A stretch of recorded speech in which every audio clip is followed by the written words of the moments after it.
¿Cómo estamos, amigos? Bienvenidos a Realidades.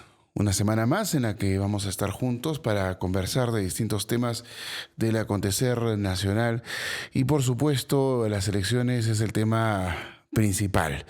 En esta semana vamos a tener la segunda parte de la entrevista que sostuvimos con Diego Macera, el gerente general del IPE, que es el Instituto Peruano de Economía. Así es que en realidad es un invitado de lujo, es una persona que conoce muchísimo de este tema. El Instituto Peruano de Economía anda haciendo evaluaciones permanentes sobre el acontecer de nuestra economía. Así es que tienen todo actualizado y además de esto es un conjunto de profesionales que obviamente son bastante reconocidos y muy conocedores de esta materia, que es sumamente importante. Hemos hablado con Diego la semana pasada con varios temas, hemos tratado varios temas y esta semana vamos a terminar de difundir esta entrevista. Y vamos a tocar temas que seguramente a ustedes les van a parecer bastante interesantes. La pregunta que quedó pendiente desde la semana pasada para empezar esta entrevista es precisamente qué era lo que le parecía de repente más grave dentro del plan de gobierno que ofrece Perú Libre a través de Vladimir Cerrón, quien fue el que diseñó este plan de gobierno, y Pedro Castillo, quien lo ejecutaría en un hipotético caso en que llegue a ganar la segunda vuelta electoral y sea nuestro presidente. Bueno, eso nos lo va a responder Diego en la entrevista, en lo que queda de la entrevista. Y por supuesto otros temas más. Vamos a hablar acerca de CTS, de AFP, etcétera. Así es que tenemos una segunda parte muy interesante también, así como lo fue la primera. También vamos a analizar la última encuesta, la encuesta de Datum, que está ya distanciando menos a los candidatos electorales.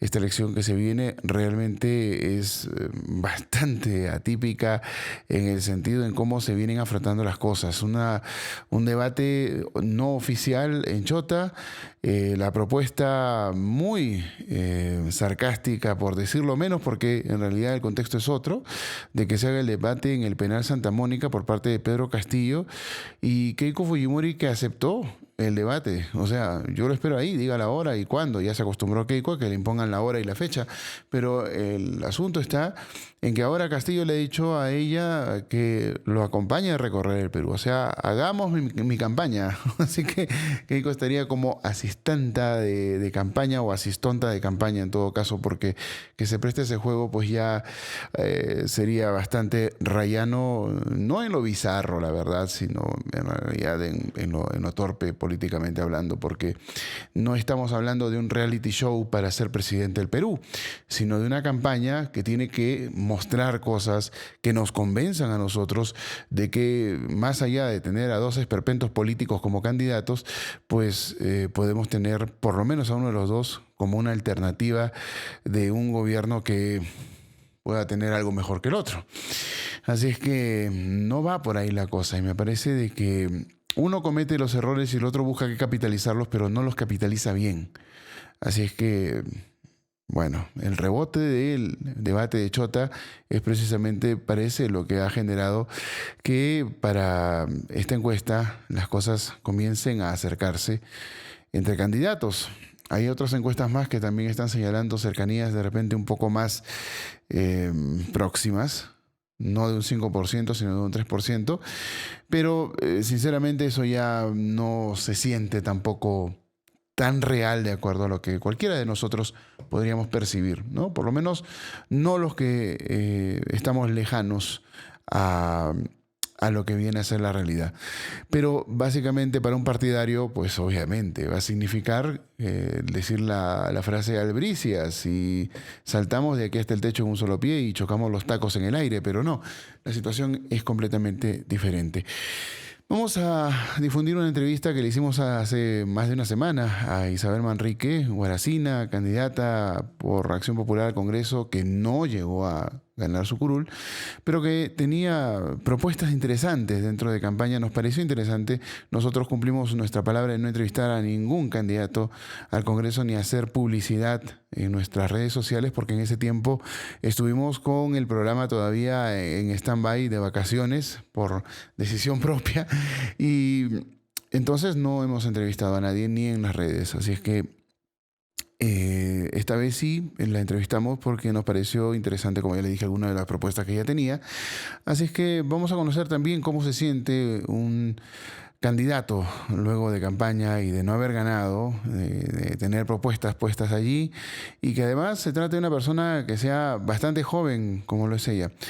Vamos a ver qué nos trae esa entrevista y bueno, tenemos bastantes cosas más en el programa que poco a poco la vamos a ir desarrollando. Esperemos que el resumen de los vaticinios de Agatha Liz también puedan ayudarnos a mover un poco nuestro interés hacia lo que viene a ser esta segunda vuelta en la que esperamos, antes de que se dé la fecha del día D, la fecha clave para todos nosotros, que será el 6 de junio, podamos también entrevistarla nuevamente ya con un pronóstico más cercano, más probable dentro de las predicciones que ella tiene. Amigos, les damos la bienvenida a Realidades. Vamos a empezar con la segunda parte de la entrevista al gerente general del IPE, Instituto Peruano de Economía, Diego Macera. Bienvenidos a este programa exclusivo de Canal 3, canal exclusivo de Cable Andino.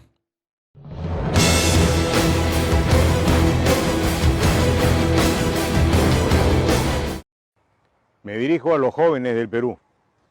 Quiero contarles una breve historia para que puedan entender a qué me refiero cuando digo no al comunismo. En la década de los 80 apareció un movimiento terrorista en el Perú, Sendero Luminoso. Ese movimiento nació en los Andes, en Ayacucho.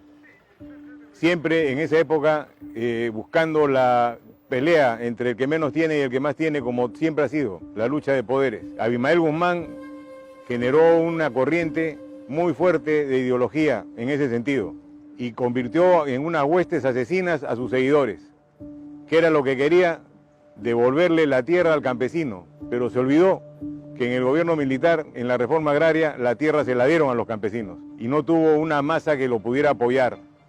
Entonces cambió de estrategia y entró por el genocidio, el asesinato irrestricto de cualquier ciudadano en la sierra que se encontrara y supusiera sus condiciones. Estuvo durante mucho tiempo. Tuvimos un gobierno en esa época, el gobierno de Acción Popular, que consideró que eran abigeos y que no eran terroristas y que no se podía intervenir con las Fuerzas Armadas. La Policía Nacional en esa época no estaba preparada para combatir el terrorismo, ni las Fuerzas Armadas, solamente que tenían más poder de fuego. Se demoraron 2 a 3 años para decidir intervenir. Durante ese periodo creció el movimiento senderista, se hizo más fuerte, cometió más asesinatos, hasta que entró la Fuerza Armada a combatirlo y empezó una guerra contra el terrorismo que terminó a mediados de los 90, 15 años prácticamente de terror, de combatir estas ideas asesinas.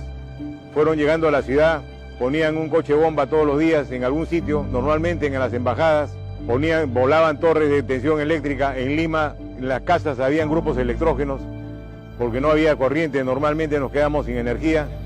No había agua, faltaba agua. En la ciudad de Lima, no digo en los alrededores, en la ciudad de Lima, en los barrios como San Isidro, Miraflores, faltaba la energía eléctrica y el agua. Era una lucha permanente. Los precios de los alimentos subían todos los días. Para salir a la calle, nosotros los militares caminábamos con un arma en la mano. Habían decidido matar uno diario y así lo hacían. Eso hemos vivido bajo el terror durante 15 años. ¿Por qué? Por la teoría y la doctrina comunista. Y eso no puede volver a pasar en el país. ¿Por qué me dirijo a ustedes? Porque ha aparecido un partido político, se dice partido político, que lo preside Castillo, o que está como candidato un señor Castillo, profesor, que tiene esa ideología y tiene eso de background, ¿no? En lo que carga en sus espaldas, todo lo que viene de atrás. Tiene en su lista congresal a 3 que han sido sentenciados por terrorismo y han salido libres. O sea, es una mentalidad totalmente opuesta a lo que queremos para la democracia. Nos ha costado más de 15 años pacificar el país. Lo lograron las Fuerzas Armadas. Y lo que perdimos fue la lucha política, porque los políticos de esa época no actuaron como debieron actuar. Y los terroristas siguieron vigentes, como movimientos como el Bobadef, que reúne a ese grupo de asesinos. Y a Abimael Guzmán, que aún sigue vivo en la cárcel. No lo matamos, lo detuvimos y lo sentenciamos a cadena perpetua. Para que vean que el Estado democrático no es un Estado asesino ni vengativo, cumple con la ley. Y eso fue lo que se hizo. Esperemos que tomen conciencia de lo que les digo y cuando se enfrenten a tomar una decisión, se den cuenta que no podemos traer al comunismo otra vez a nuestra patria. Muchas gracias. Un aspecto fundamental para promover a los pobres está en el modo en que los vemos. No sirve una mirada ideológica que termina usando a los pobres al servicio de otros intereses políticos y personales.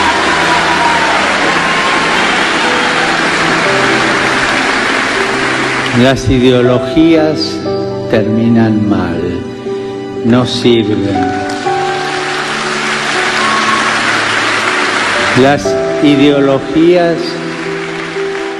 tienen una relación o incompleta o enferma o mala con el pueblo. Las ideologías no asumen al pueblo.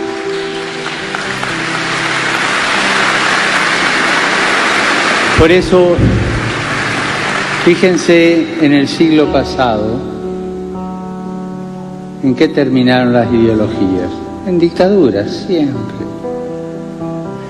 Siempre. Piensan por el pueblo, no dejan pensar al pueblo.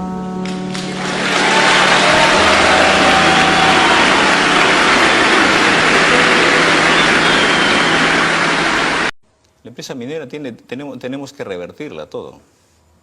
¿A qué se refiere con revertirla todo? Por eso le decía, de cada 100 soles, los 70 soles que se lleva... ¿De cada 100 soles de qué? ¿De renta? ¿De utilidad? No, de cada 100 soles de invertido. De la utilidad.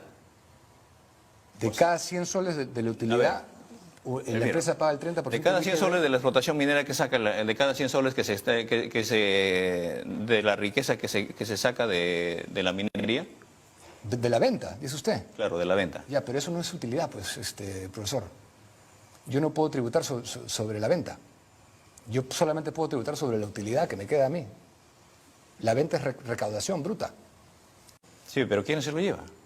Se lo lleva el que puso el dinero, si esa es su renta. Ese es el chiste. Hacer un negocio para... Pero están mal hechos los contratos, pues. Regalar es un acto de bondad, generosidad, de reconocimiento, de amor. Trabajar es un acto de amor, porque así no te guste el trabajo. Amas la vida y trabajas para sustentarte, y para muchos, sustentar a los suyos.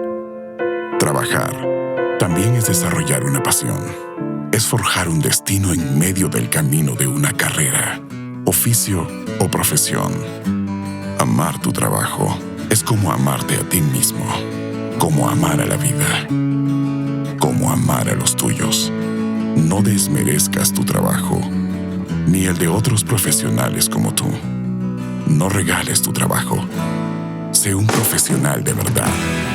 Hazte un lugar y date tu lugar. Que no se pierda más talento por una propina. Cobra lo justo.